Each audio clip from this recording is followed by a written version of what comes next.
Okay, good evening, everybody. I'm Chris Lockwood, Director of the National English Honour Society. I'm very happy to welcome you to this very special webinar with Gabrielle Zevin, the award-winning author of Tomorrow and Tomorrow and Tomorrow.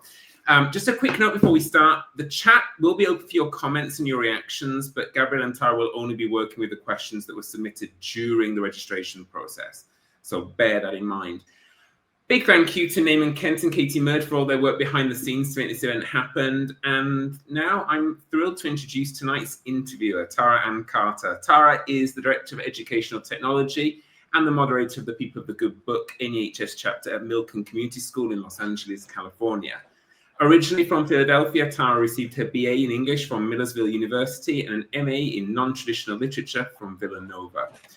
Beginning as a non-traditional educator with the Philadelphia Teaching Fellows, Tara spent the first 7 years of her career working as a dual-certified English and social studies teacher in the school district of Philadelphia. She later transitioned to independent education, spending some time in St. Petersburg, Florida, before moving to California.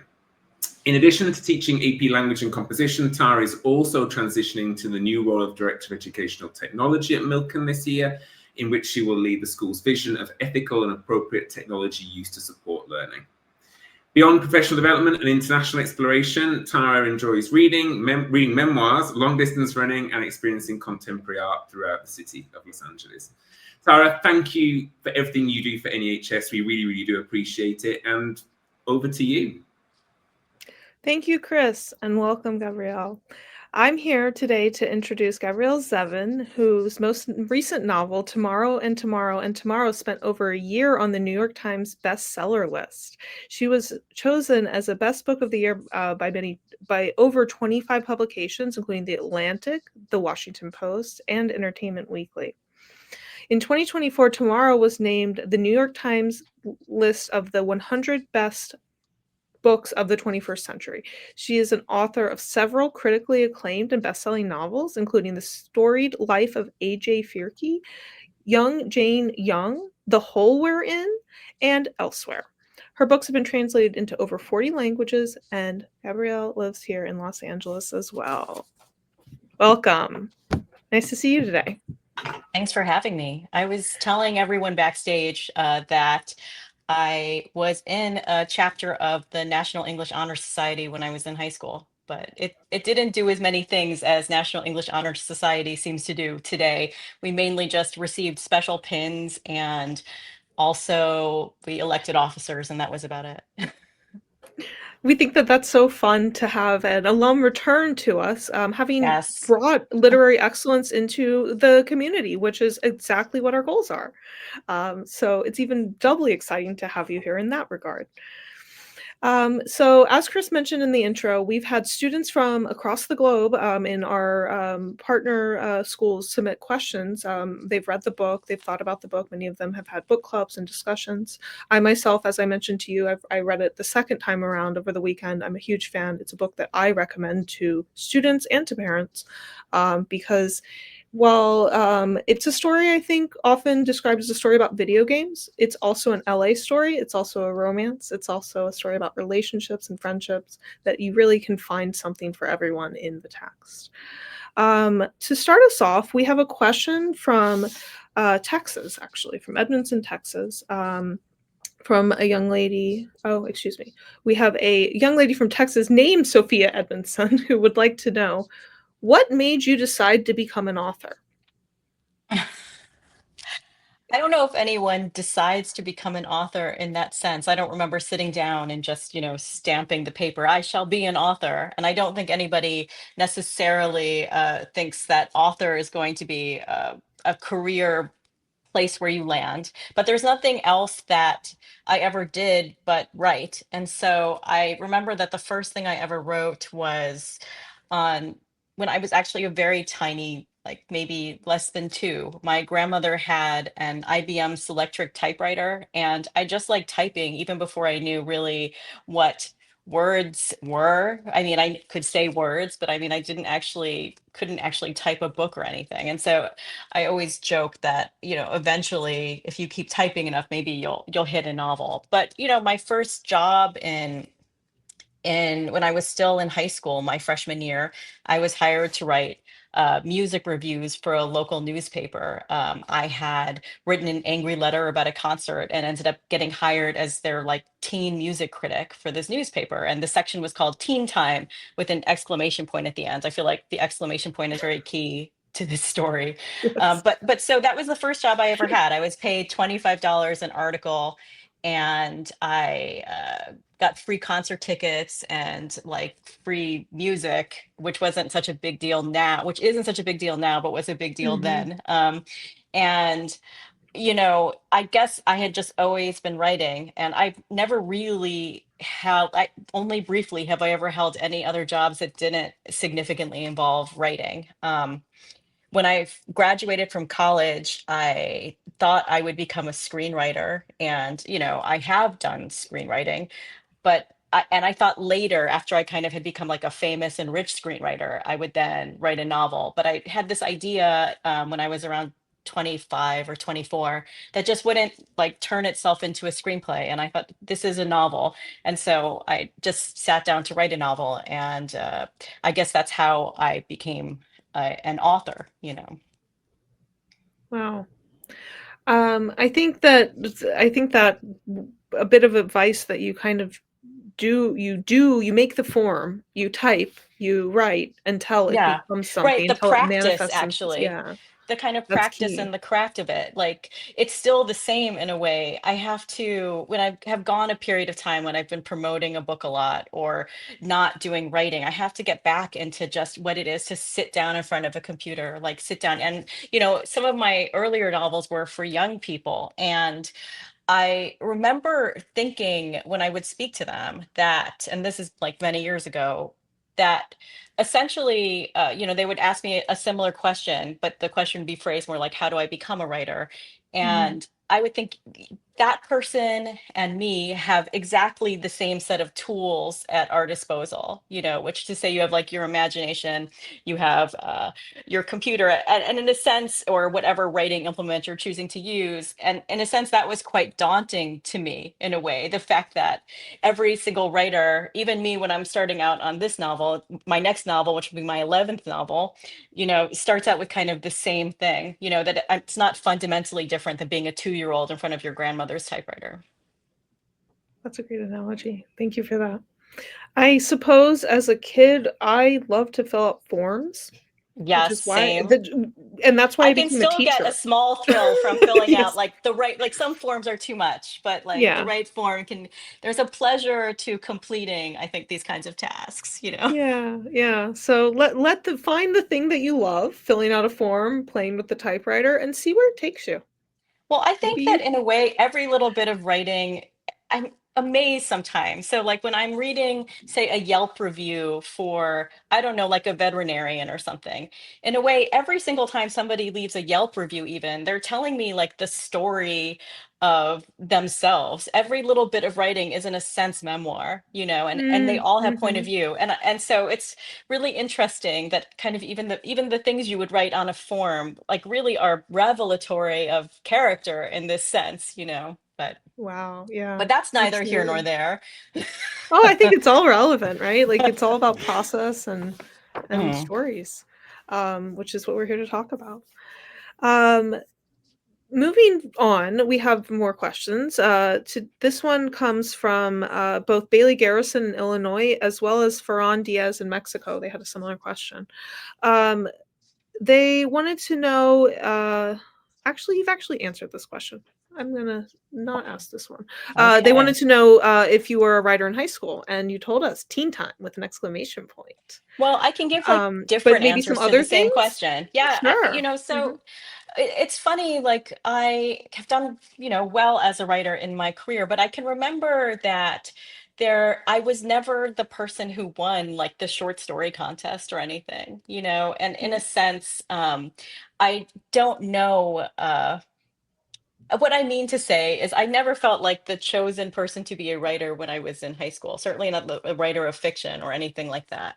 And even though I felt that I was a good writer, I think sometimes there are ways in which, like, the ways we select people at an early stage doesn't necessarily show all the things you can do later. Like, so what I'm kind of emphasizing, I think, is that like early achievement is one thing, but a thing like writing a novel, what you discover is that that is much more like a marathon than a sprint, I guess, or something like that.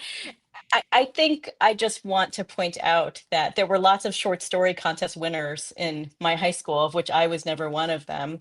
And, they did not go on to write one of the best books of the 21st century, according to the New York Times, and just to say lives and careers are different. Mhm. I'm also here as a woman to tell you, yes, as women, we need to brag on ourselves a little bit. You did that. That's amazing. Seriously. Right. I mean, well, I feel a little bit, I kind of said it as a joke, just to kind of Mhm. validate the claim I was But it's trying to also make. true. It is And also true, but also I some of those believe. distinctions are sort of arbitrary in a way. I mean, Mhm. arbitrary, I don't know if that's precisely the right word here, but they are sort of things that like are bestowed upon you that aren't necessarily things that are earned. And so in a sense, there's a different series of outcomes to that same thing that's just been like given to you. And I think all prizes are sort of like that in a way. I have a Yeah, kind of, I'm always like excited to receive something like that, and also equally aware of the person who might not have received that thing and who is skeptical of those sorts of, I guess, external validations. absolutely. I think that's great advice in both humility and sort of like self-actualization for students as well, as they're, continuing to write and where they're trying to seek approval from. It can be in a variety of places, and it doesn't have to always be in standard or typical realms. In a different, switching gears a little bit from the kind of historical writing process for you, and moving more, and I guess to like inspirational type of questions. Suyi Lee, who's a student of ours from China, wants to know, how has your cultural identity influenced what you write? Well, when I started out as a novelist, my first novel came out almost exactly 20 years ago. I Mhm, felt really differently about identity than I do today. I think I used to see fiction as a kind of mask I could wear, and I wanted to write characters that were as far from me and as far from like, recognizing the parents in the book as my parents in some way, that there was a safety to this distance, to not actually writing myself, or writing people that were like me in that way. But over the years, as I wrote more, that game became less interesting to me. And by the time I wrote Tomorrow, I was writing closer to myself than I ever had before. mhm, It just became increasingly less interesting to me to wear a mask when I wrote. And so, like the character of Sam Mazer, he and I share an identity. And it, and in a way, like that allows me to write. The fact that we have this a shared identity allows me to write parts of him that I don't share that identity. So just to back up for a second, I think the way I approach writing character, it's the fact that you really need to know yourself first before you can write anybody else. You need to know your own prejudices, your own privileges, before you can kind of begin to see any other kind of person in the world. And so, for me, when I'm thinking about writing somebody who is of my identity, that is maybe close to me in certain ways, and then somebody and who I don't share an identity with precisely, I find the things that are close to me, but then I'm moving steps outward from that. And so, in a sense, I think what I'm trying to say, the way I'd simply answer this question is that every novelist is at the center of everything they write. They are unavoidable. And so my prejudices, privileges, and experiences are always centered. And so my identity is always there.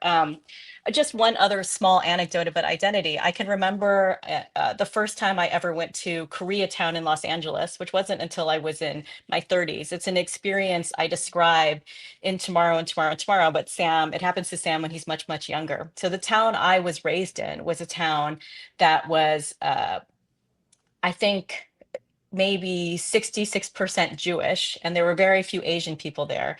And so there were ways in which I identified with that side of my background because that was the town I was raised in. But when I went to Koreatown for the first time, there were so many Korean places and Korean things everywhere that I began to realize that if I had been raised somewhere else, I would have written an entirely different set of books and I would have had an entirely different set of experiences. I would have, in fact, seen myself differently.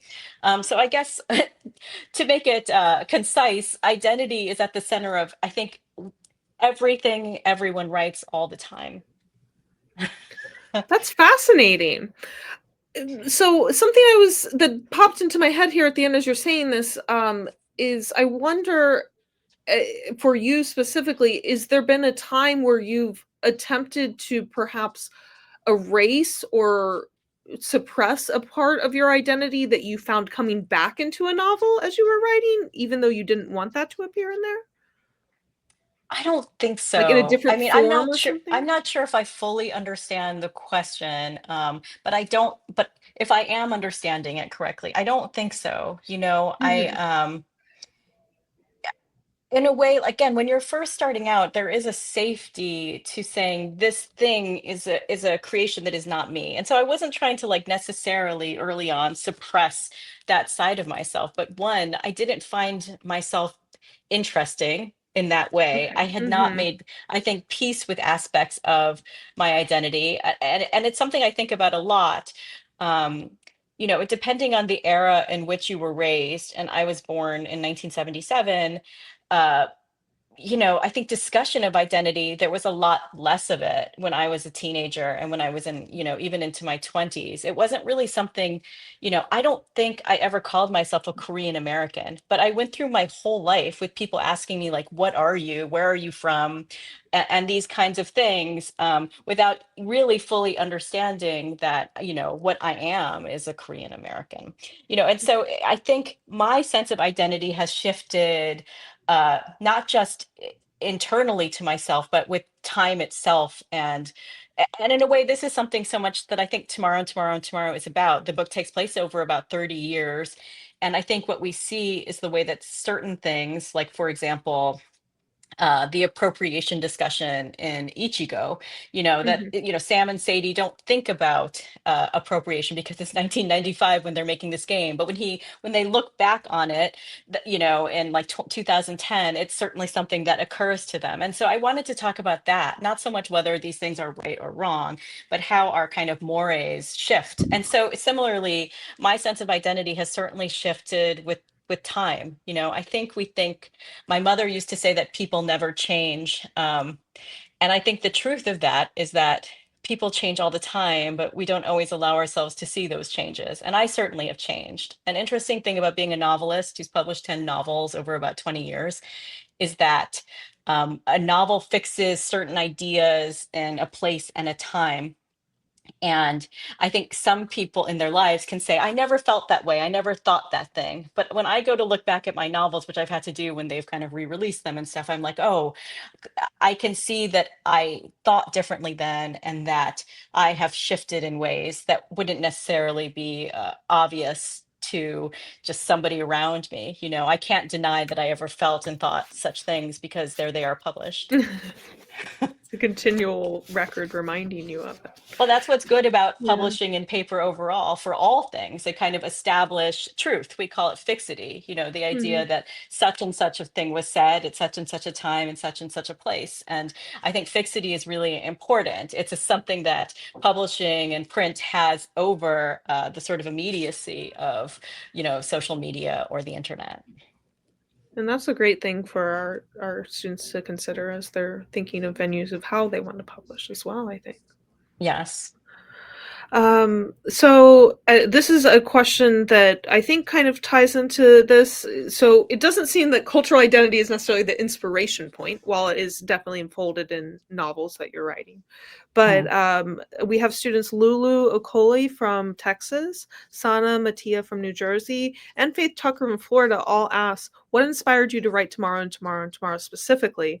And maybe that, if it's not identity, you can give us some insight into how you came to write this story that has so many of Um, these elements in it. It's interesting because I feel like, the book came out in 2022.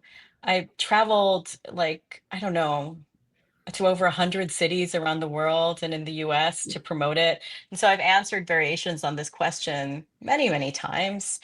And I think people want like tidy inspirations to novels, like, so for example, J.K. Rowling says she came up with all of Harry Potter while on a train journey, or, this kind of thing. And I don't know that novels really work that way. Like, I can tell you, there isn't a specific inspiration. When I'm starting to work on a book, I I'm somebody who keeps notebooks. I write a lot of notes down in them. And I remember I had just written a note in my notebook that was something like the story of two game designers, the games they make become their lives. And so when I write this note, I'm not thinking there's a bunch of other things on this same page, things that have to do with my household, like a bathroom we were remodeling and things I needed to buy and this kind of thing. And I'm not thinking that, this idea necessarily is the one that's going to become a novel. But when I start working on something, I begin to maybe flirt with the idea a little bit. I start to look up some things about it. I research and see if there is something there. Because the thing about any given idea or inspiration is that it actually has to draw so many more kinds of inspiration to it before it is anything. Um, and so with Tomorrow and Tomorrow and Tomorrow, I thought the idea of video game designers, I hadn't seen it in literary fiction in the way I was thinking of it.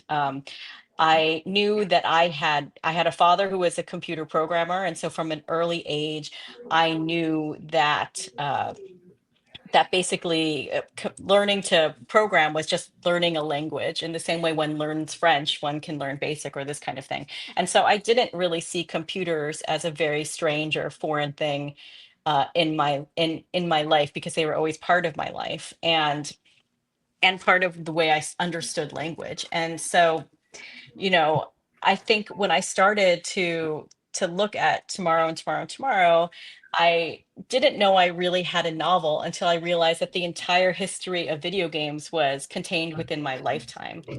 And this was kind of a huge epiphany to me, because I realized what I could do then was tell two coming of age stories at the same time. And the first coming of age story would be a Künstlerroman, which is the German word that means a coming of age of an artist story.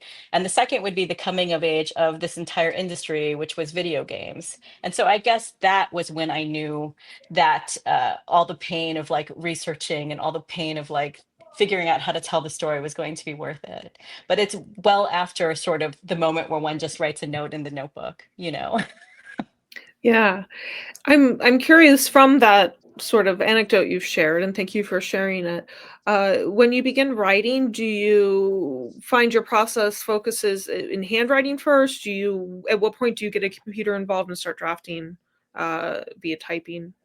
I mean, I learned at a certain point that if, you didn't write things down when you thought of them, you would not remember them later. Okay. And so I keep notebooks, and they are not beautiful. They exist only for me. Like you'll see people and they keep really like aesthetic notebooks, or it's like the handwriting's all beautiful and there's like drawings, and mine have drawings, but sometimes, but nothing. It isn't meant to be for anyone but actually for me. And they're notes that, as I mentioned, share space with my daily like household life, my daily tasks and things. I don't separate these things out.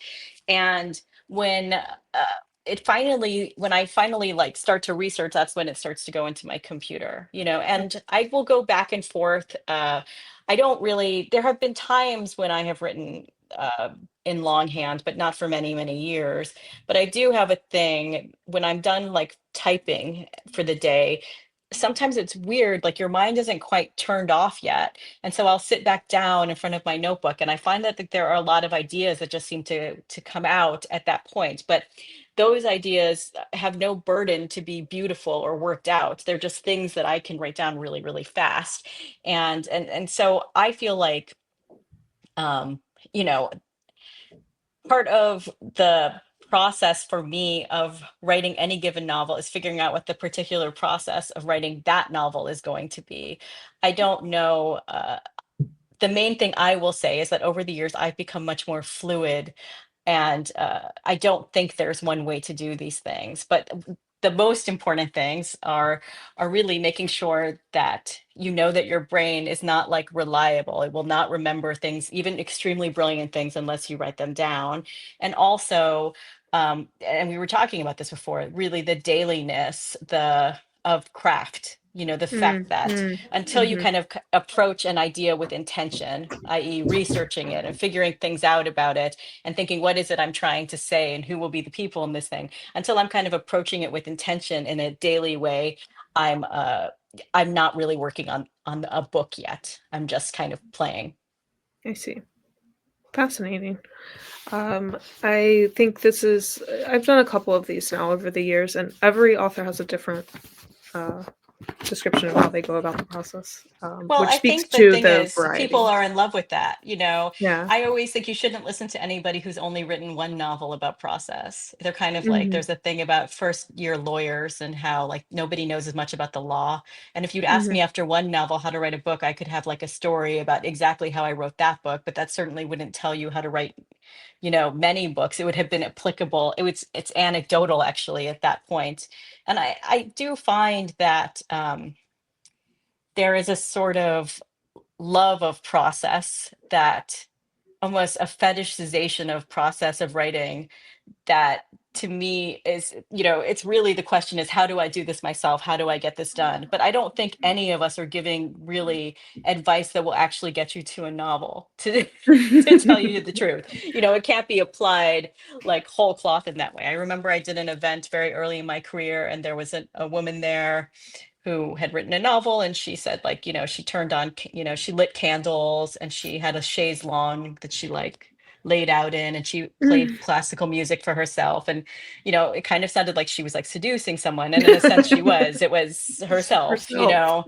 yeah, the muse, whatever Yeah. that was. But I remember at that time I lived in an apartment that had, basically like a very like one couch in it, and on that couch I ate dinner, and I did all my writing, and I watched TV, and I did all the things on this same couch, and nobody was going to light candles for me or that kind of thing. And so I think, and the reason I bothered to say all this is because I don't ever want a young writer to think like you have to do a thing a certain way because some novelist like described a process because they were kind of trying to give a fun answer to a question that was being asked. I think that's really good practical advice. Yeah, because students really they're looking at these webinars and Right, they're thinking saying, about how can I do lots of this? things. Yeah, Yeah. yeah. How can I make this a possibility for myself? Um, I'm looking here. I want to be sure that we're hitting questions that are not repeating. Um, you've been interviewed often and asked about the title of the book? And this question is coming from Alexa Sherry, who's in Florida, Isabel Parshar in New Hampshire, Addison Sheary in Texas, and Maya Riley in Oregon. All had a similar Okay. style question. They say obviously the title's from Macbeth. They've done their research. We're happy. We've done something here at the National English Honor Society. And they want to know, though, is there anything else that you can share with us, maybe that's new or different? It's been some time since you've written the book that maybe you've thought about related to the title. Um, yeah, I think, when I'm starting to work on a novel, I like to have a sense of, I like to know two things. I like to have a sense of the ending. It doesn't have to be that ending, but I want to know if I get like that plane up in the air, that I have some way that I could possibly land it. And then it is liberating to then proceed. And I also like to know what the title is. And when I started work on Tomorrow, I didn't know either of those things. And yet I proceeded. And I didn't really have a title until I was maybe halfway through the book. And it probably came after I knew that Marx was a Shakespearean, and this kind of Mm-hmm. stuff. And that started to become a bit of a theme that ran through the book. I wanted the title to have a largeness to it. I wanted the title to have a strongly literary point of view because of the way people see video games. They think of them as dispensable or silly or something Mm. for people that are not like that are not smart people, effectually. There's a lot of prejudice, I think, against video games. And so I wanted to, from the jump, let you know that this wasn't going to be that kind of work, And so in a sense, that was one of the things I was hoping the title would do. Obviously, the title comes from some of the bleakest lines in all of Shakespeare, and uh, and it was some of the first bit of Shakespeare that I ever committed to memory. I liked these words so much. And you'll find that in your life, that there'll be little bits of things that are just that perseverate, that you find yourself going back to and fixating on little bits of text. And for me, I really liked the idea that uh, that the title itself could both reference video games and also have something that was so bleak, and yet that a character like Marx was able to find hope in these lines, and so that was one of the things I hoped the title would do, you know. Thank you. Yeah. I think there's also, the sort of intersection of tradition and modernity that we see Mm. happen throughout the text itself that Right, is the sort of text is played always out. these video game designers are readers. They're not just players Mhm. of video games. And I think all the best video game designers, and I know some of them personally at this point, I didn't when I wrote the book, Mhm. are people that read, are people that have these references, And so I wanted to show that even in the title, and Mhm. I also, so a funny thing was that they asked me if I needed to have the commas, because it's tomorrow, and, and Mhm. and there's two commas there. But of course, Shakespeare has the commas. And so I definitely did want to keep the commas. I love a comma, by the way, because a comma is breath. It's an indication of life in a text, So Mhm. to me, I definitely wanted the indication of breath there.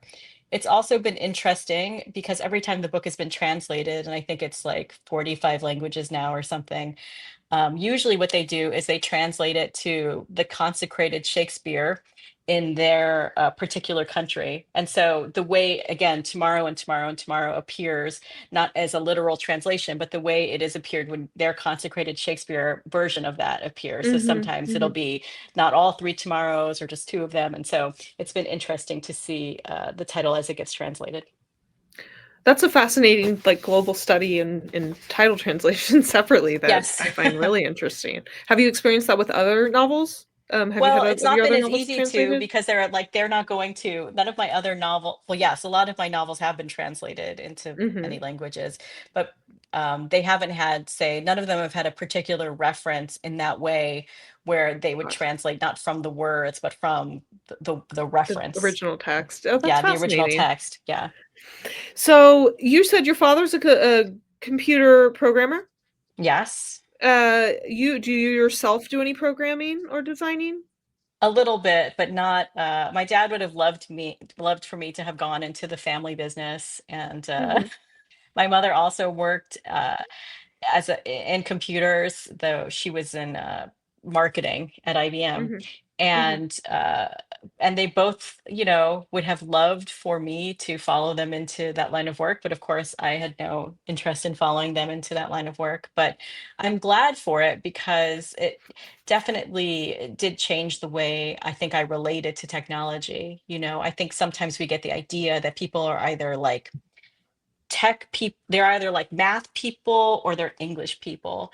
um and I don't know that that is a useful or truthful way to look at people. I think Mhm. it's not a binary, and I think the book reflects, in a sense, that that is not a binary, Mhm. that but although I will say something that I think is a misunderstanding people sometimes have about video games is that it is only tech.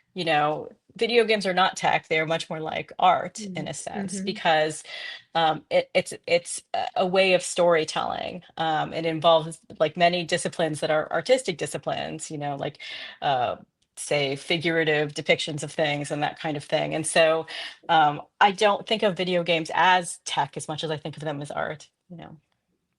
Fascinating. The reason I'm asking this question is because Ximena Alejandra Dominguez from Mexico, as well as Alexis Goodwin in Arkansas, both asked, when I was reading Tomorrow and Tomorrow and Tomorrow, I found myself wishing Ishigo was a real game I could play. Would you ever consider having it made into a game? Well, occasionally, sometime someone will approach me about that, and I would love it. Well, I would love some of these games to become video games. The game I like the best is the game called Both Sides, which is it's never anyone else's favorite because it's described as a failure.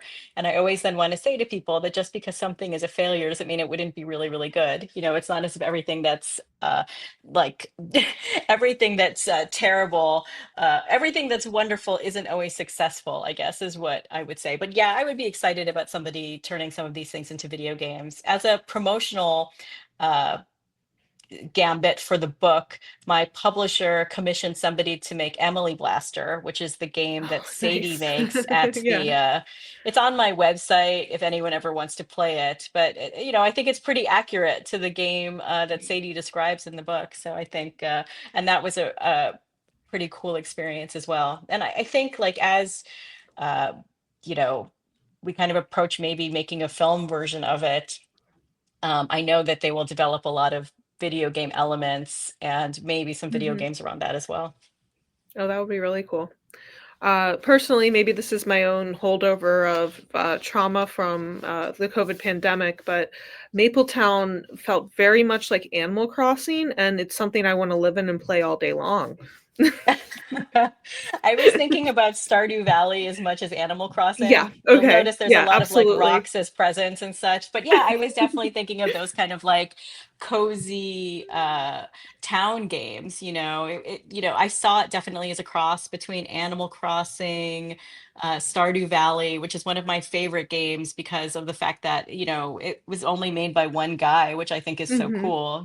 mhm. And also the original Oregon Trail, so it was Yes. this kind of this vibe of all of those games, which are, um, I think it's funny, like people don't really understand how many women game. Like they think video game is seen to be a male Mhm, pastime, but by the mhm, numbers, more than 50% of gamers are actually women. And there's a whole kind of category of games, often casual games, often games that are parts of apps or things that are played on, iPads or phones that are not really considered when we're thinking about like games, or gamers. And there mhm. are a lot of people that I think found great comfort in those virtual spaces. I actually have a story. I wrote the bulk of this book during the pandemic. I started it several years before, but I didn't really I only wrote about 10,000 words and researched in the first like 3 years or something I was working on it. But when the pandemic came, I was kind of like, I don't know if there'll be a book industry. This is a really scary time. All I really want to do at this point is figure out how to get these two characters off this train platform and into the world. Like, even if this book is Mm. never published, just for me, Oh, I want wow. to figure out this story. And I got the bulk of it written during that time, but there was a particular moment when I was playing Stardew Valley during the pandemic, Okay. and I remember that it was like spring in Stardew Valley and the cherry blossoms are coming down and it's like super beautiful. And I was thinking it's really like beautiful and peaceful here. Yeah. And I do think there is comfort that can be derived from virtual spaces. And that is something that I definitely wanted to explore with Sadie's interactions in Pioneers at that point in the book. Yeah.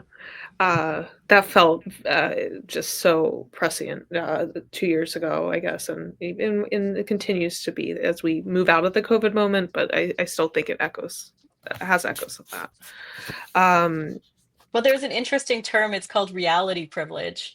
Reality huh? privilege refers to the idea um, that basically, if you can do something in real life, that's a certain privilege you have to be able to do that thing in real life. But that there are a lot of people that can't have all the experiences in real life, maybe because they're disabled, maybe because of financial reasons and this kind of thing. And so, if sometimes the best place you have to experience certain things is in a virtual space, that sometimes that should not be judged, in that way. So anyway. Gabrielle, I love that within this conversation, you're sort of providing us with these frameworks and concepts that, from across disciplines, though, that really, inform, and it's the same as the book. We have so many different elements coming in to create this story. It seems that there's so many different framework and theoretical considerations that you think about that come into, you as the author and what you're putting out there Well, I as want well. my writers, when I'm reading a novel, I want to feel like that, and I'm not even speaking of myself, I'm talking about myself as a reader. I want to Hmm. feel like that novelist has thought about it from many different angles and is Yeah. approaching it from that way. I remember a funny question I was asked when I was speaking in a school, probably 15 years ago. Hmm. And the question was like, did I really use literary terms when I was working? Like, did I, these kinds of things like foreshadowing, and Hmm. what I Hmm. had said to them was what's interesting about all of that, just something you said made me think of this, is Hmm. that all those kind of literary terms you learn in school are actually become the toolbox of the novelist later in life, Yeah. like you're Uh-huh. like onomatopoeias on the table once you know what it is, that kind Yeah. of thing. It And becomes a so tool. it's a toolbox that that I was told all these things, and didn't realize that that would become the toolbox of things that I would use, including and not limited to the number of uh, reference material that still comes from, I guess, early, relatively early in my life reading experiences and English classes. Like the year I read Mhm, Macbeth was probably my senior year of high school, actually. So, and that still is something I mhm. then get to carry with me. That you get these references and you get to carry them with you as things that you might bring in later. But yes, I'm always thinking about not only just kind of literary devices in that sense, but also, again, ways of reading material become ways I think about looking at conceiving of material as well, if that makes any sense. It absolutely does, and I think that's what it's as an English teacher, it's I read a lot of books, obviously. I love memoirs. I love memoirs that are ghostwritten, memoirs that are self-published, memoirs that are, written by reputable and very, skillful biographers. You name it, I've read it.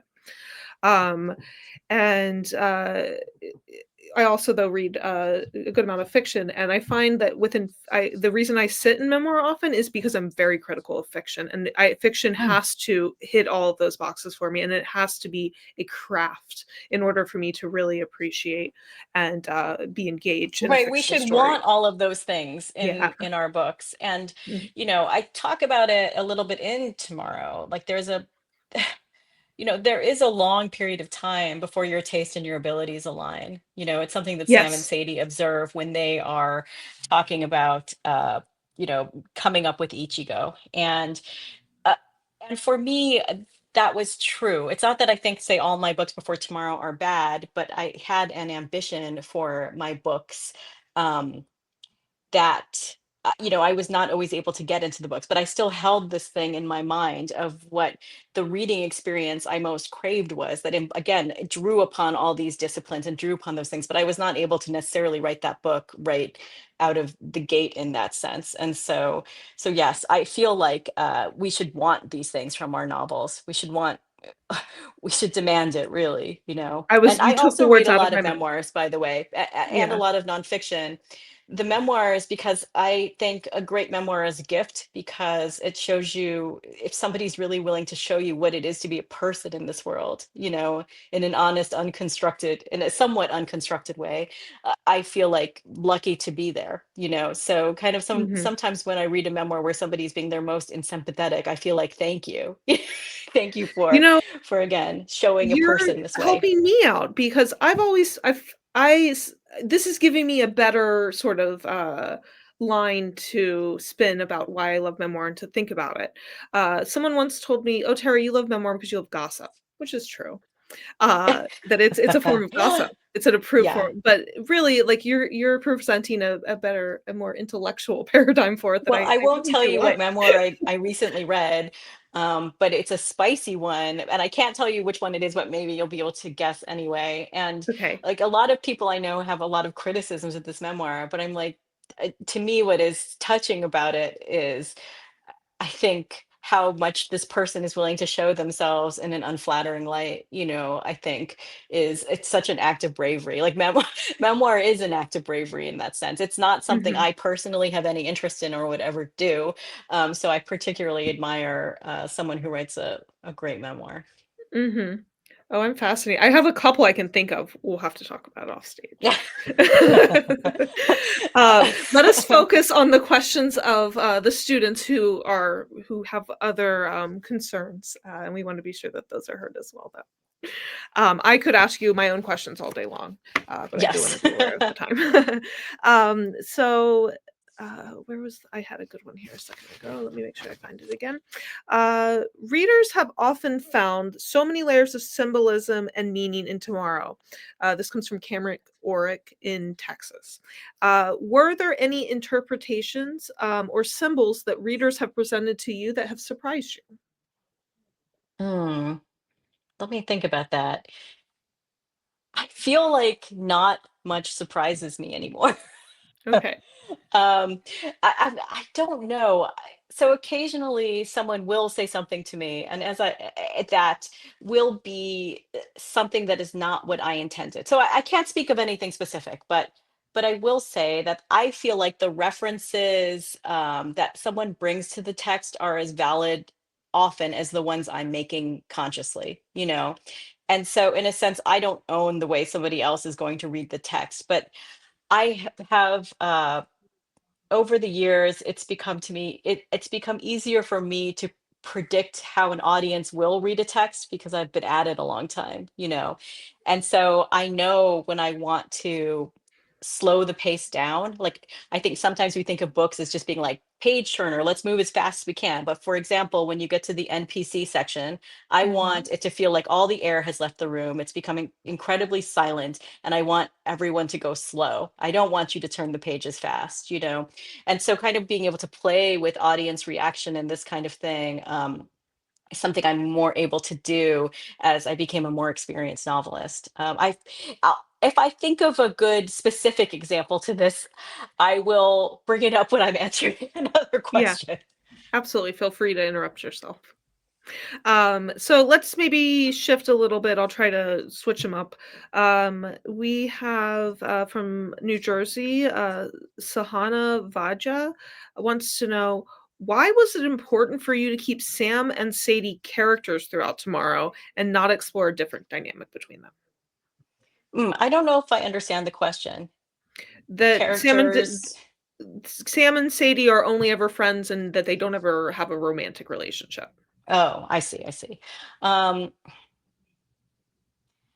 Well, I think it's important. There are just all kinds of relationships that a person has in their lifetime. And I think sometimes most books and television shows and movies tell us that everything has to head that way for it to have value. That if a relationship doesn't lead to the buying of a house and the having of children, that it doesn't have real meaning. But I don't find that that is a useful way to look at life, and so I think when you look at the number of stories that kind of end or turn in romantic resolution, this was not a priority for me. I wanted to tell a story that was about these two people that have this extremely deep love, but that their love manifests itself through the things that they make, their video games, and that is the best version of themselves in that relationship.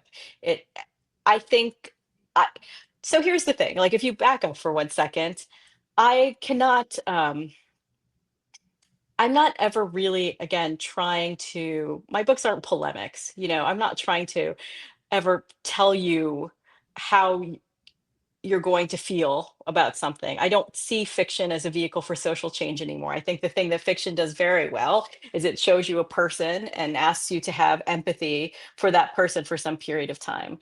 But that said, I definitely wished I definitely have an interest in seeing stories that are not exactly the same stories I have read before, And so in that sense, the reason it's not the only reason because I write for character more than I write again to tell someone how to feel about such and such a thing, but the reason is because there aren't as many stories that are this way. I don't, if you think of the word novel, it literally, or, a synonym for novel is new. You know, Mhm, and mhm, so, in a mhm. sense, we want the reason we have fiction and new fiction, we don't just read the books from 200 and 300 years ago, is because novels tell us something about the way we live now, and so I wanted to talk about the way we live now and the other ways people might live. I think that's one of the things I can contribute as a novelist. I love that. Um, do you think that, when you're researching, these novels, do you find that the research you have to do, such as, Sam experiencing this tragic accident and then the subsequent, um, amputation of his foot, or Sadie and her mental health issues. And Mm. I'm modifying a question from Riley Kelly, Skylar Davis, and Kendall Bay. Did When you were researching those, elements of the story, did you feel, any personal impact with them, any connections with them, or how did you go about that process? Um, hmm. I think, again, as I mentioned before, when I'm thinking about a character, I am starting from myself, and then I'm thinking, how is this person not like me? And so when it came to something like Sam's amputation and Sam's experience of his accident, really, I just looked for a lot of firsthand accounts I could read, as many as possible, about what that was like, what that is technically like, what the recovery is like. And then you just begin to, I know when I'm researching something and I start to encounter the same information over and over again, that perhaps I have done enough research on it, that I want to kind of see something in multiple places before I can accept it as being like something that is true, and so that's how it was with Sam. And the thing about researching is I don't actually employ a researcher. I know some novelists do. I do all my own research. And part of that is because research actually tends to tell you things about the story. So for example, I had not much experience because I have not, experienced a limb amputation myself, but I wasn't familiar with the idea of phantom limb pain. But once I kind of found out about that, I realized that that was not only something that was truthful, but that was a really interesting metaphor for, I think, Sam's experience during that time and that kind of thing. And so phantom limb pain became sort of a thing that made me understand what Sam felt, knowing that that was a thing. And so I think that's how I approach researching something like that. And Mhm, then in the end, you have to say, I am writing a character that has these things, but my job is to try to get as many things right as I can, but that isn't my only job here. Because in a sense, every single person who has had an amputation is different. There is no one experience of that. And so what I'm writing particularly is not an experience of amputation, but Sam's experience of amputation. So that requires mhm. me to know about that, but also about really who Sam is, where Sam's from, what kind of hospital he goes to, what kind of health care he has. And a lot of these things come into play in terms of the plot of the story even, and so I guess Mhm. that's how I approach it. Okay. Uh, Grace Sarek in Florida wants to know, what advice can you give for days when inspiration doesn't strike, when that character isn't coming to life in some way, even after you've done the research? um well, you can always do more research. And then sometimes something else will, but I mean, inspiration is so many places. I feel like there's the ritual of craft, and that's a thing. You just keep coming back to it and coming back to it and coming back to it. And just the act of doing it sometimes will do something. But for me, I find that sometimes if I don't feel inspired, the fact is that I probably need to take time to start uh, doing other things for a little bit. So that means maybe I'm a little bit empty. I haven't been reading enough of other people's novels. I haven't been watching enough films. I haven't been engaging enough with what's happening, like politically or socially or those kinds of things. And so I feel like sometimes that's a sign to leave it's not always, but occasionally it is assigned to abandon one's imaginary world for like the real world, for a Mhm. bit. That's great advice. Go outside, be with nature. Look at some paintings, look at Yeah. some art, I Mhm. think leave it behind for a little bit. Do you find reading helps you in your writing process? Reading other books, or do you Yes, but avoid I'm that? very particular about what I read when if I'm, say, deep working into something. Like I find when I was a younger reader, I had more taste for, I think, genre writing and that kind of thing. And I don't have much. I find that I wish to read books that are going to help me improve my craft. As I Mhm. mentioned before, like as a young person learning about literary terms, you also get from, I think, reading things that are complicated and maybe new ways that you might write something yourself. And so for Mhm. me, I'm always looking for that. And I think often when I'm working on something, my time is like my reading time is really divided between, say, research and also again making sure I'm still reading in a way that's very like aggressive. I have found that times when I have read less, the writing has never gone as well. I Hmm. think I find it I don't worry about being the agony of influence or something. I don't worry about that. I don't worry about being overly influenced. I'm confident that I know where my brain starts and another brain ends. But I have found that I find it comforting to see the form, uh, the way people attempt to solve the problem of the novel when I'm working on one. Yeah. Wow. I think you may be the first author I've spoken to that says that they read extensively while writing. I haven't spoken I've to that tried not many. to. I Yeah. feel like you don't want to feel like Mhm. yours is the only novel in the world, Mhm. like it isn't. Novels exist in a continuum. They're all talking to each other all the time, Mhm. and so I don't I think that there's an idea that like you can somehow make your brain pure of influence by not reading, and I don't think it's true. Like you have a lifetime of reading and experiences, and you don't forget those as soon as you start working on that novel. I don't actually feel any concern about it again infecting my work in some way Mhm. when I'm reading. Yeah. Um, Um, I have a few more questions I want to be cognizant of that we're coming upon our hour, but one for myself and then one from the students. I see Los Angeles, and I myself am a transplant Angelino. I've been here for about 5 years now, so I think that is a lens of which I see this text through. I very much see Los Angeles as becoming a character in the mm. book as when Marks and Zoe and then Sam and Sadie join them out on the West Coast, and even like within the nuances of the character, the secret highways, the different spots within the city itself. I'm just curious where that particular element came in. We've talked about the Shakespeare stuff. We talked about the video game stuff. You live in Los Angeles now. Are you from Los Angeles? Do you find yourself using, like travel guides or anything, or is this just from your own experiences? And most importantly, where are the secret highways? Can I know, please? I, I write all the cities from my own experiences. I think, as I Okay. mentioned, a lot of the book was written during the pandemic. And I think when I look at the book today, I see a longing for travel.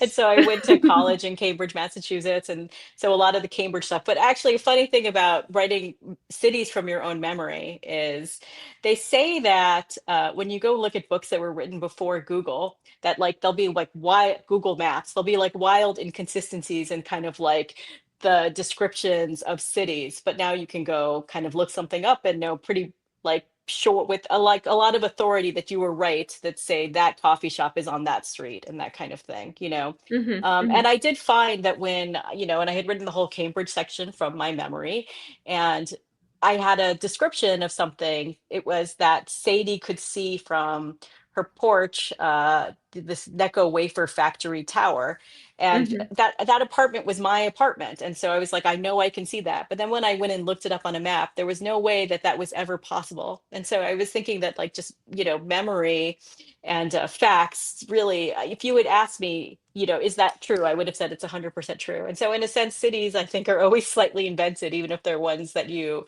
have lived in.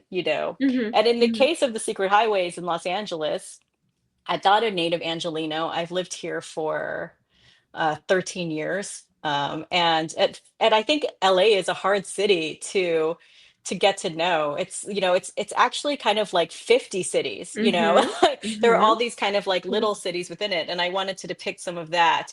I was excited to write about Los Angeles in this book because of the fact that I was excited when I figured out that so much of the video game industry was in Los Angeles. And so I was excited to be able to write a place that I knew with great Mm, familiarity. I see.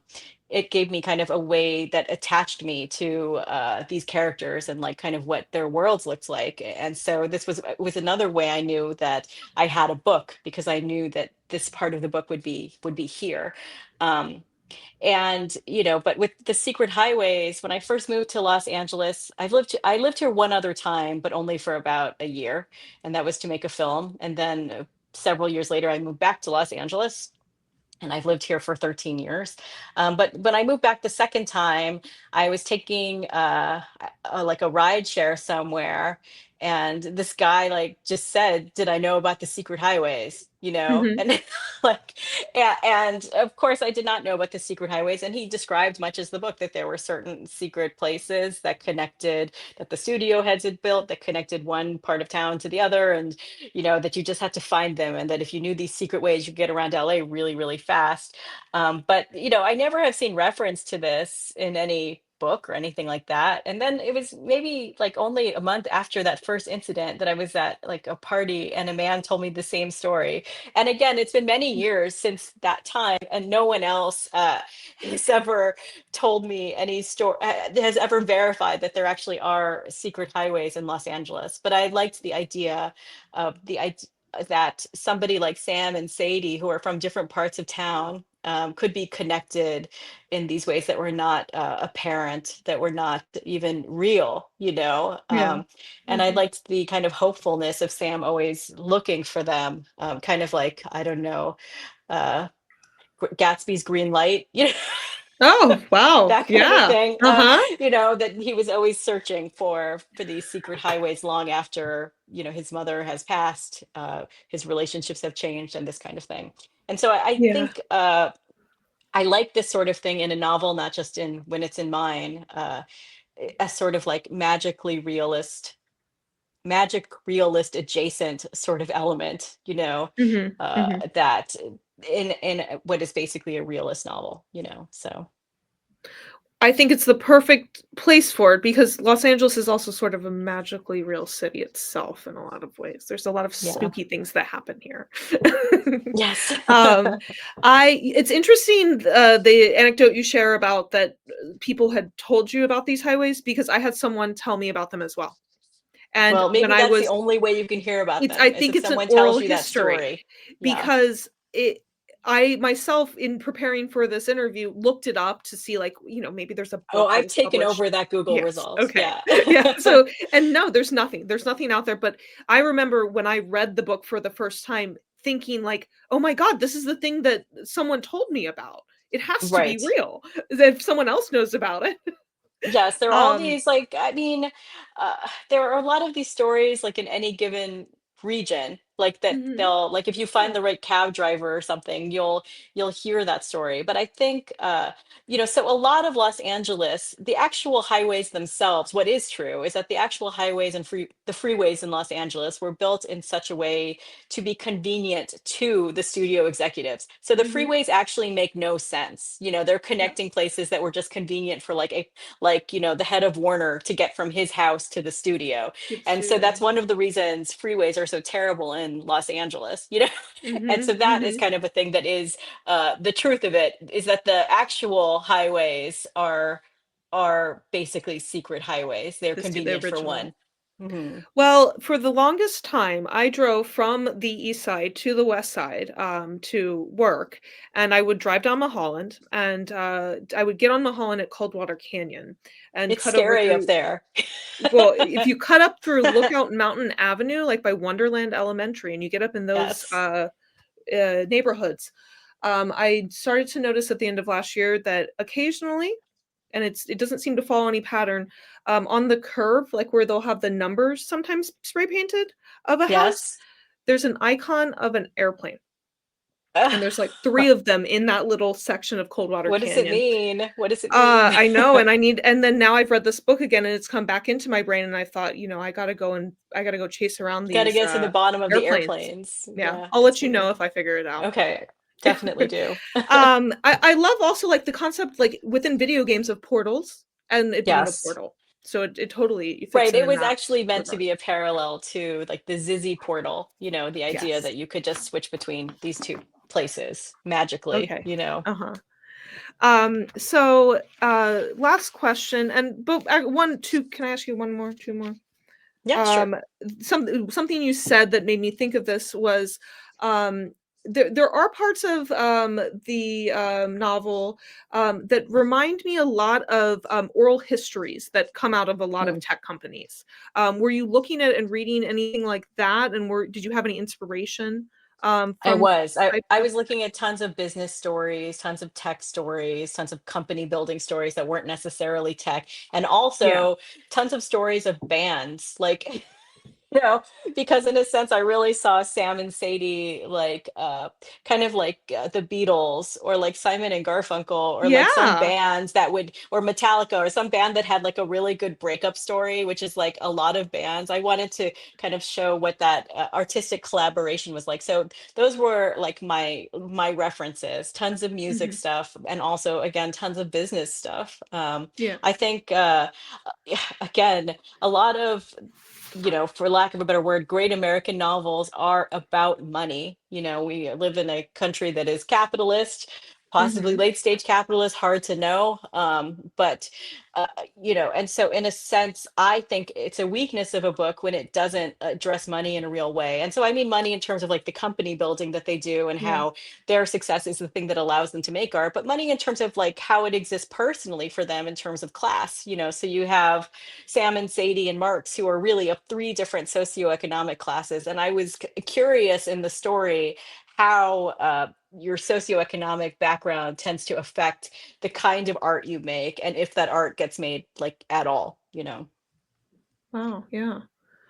More layers of sort of nuance to feed into this, like, already just sort of rich, text.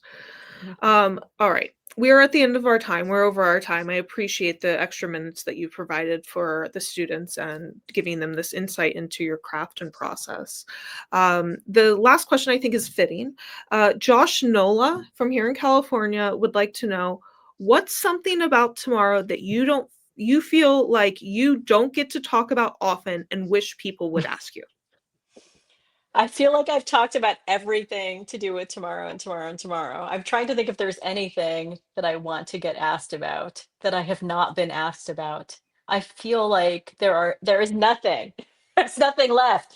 Um, I mean, we already talked about so many things too that are No. like maybe I don't know. You can throw me another question and we can see if I come up with anything maybe in that question. But no, I don't. I always really struggle to answer that one of like the what do I wish I was asked, because again, Mhm. I think I have been asked all the things at That this you've had at a this lot of stage opportunities. So maybe we can yeah. end with, Grace Sarek from Florida wants to know, what publishing advice would you give your younger self?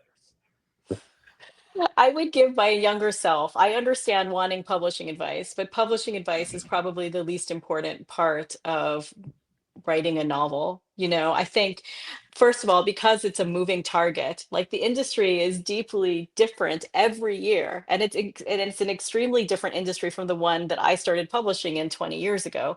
And so, in a sense, what is eternal is the things you can learn about craft and the things you can learn about writing fiction. And the thing I wish for you, Grace, is it? The thing I wish for Grace is that if you're interested in publishing, that what you do is you write a great novel that has all the things in it, and that is, again, most expressive of you and your point of view. I think that's excellent advice to end this very fruitful and very fascinating interview. Thank you for your time, Gabrielle. Thank you, Tara. Well, thank you, Gabrielle. Thank you, Tara. And thank you all for joining us tonight, for sharing your questions. A recording of this webinar will be available on our YouTube channel, that is at Sigma Tau Delta English. So make sure to subscribe, and you can click the bell for updates and some more media content from us. If you'd like to pick up a copy of Tomorrow and Tomorrow and Tomorrow, visit the English Honor Society's bookshop page. Every purchase there supports authors and independent bookstores. So if you haven't read it yet, you really, really should. If your chapter is thinking about the novel, thinking about reading the novel together, our new book club kit is available for both NEHS and Sigma Tau Delta on their respective websites. And finally, don't miss our next webinar with James I. James, Pulitzer Prize-winning playwright and author of Fat Ham. That's coming up on December 3rd. Thank you again, everyone. Have a wonderful evening and good night.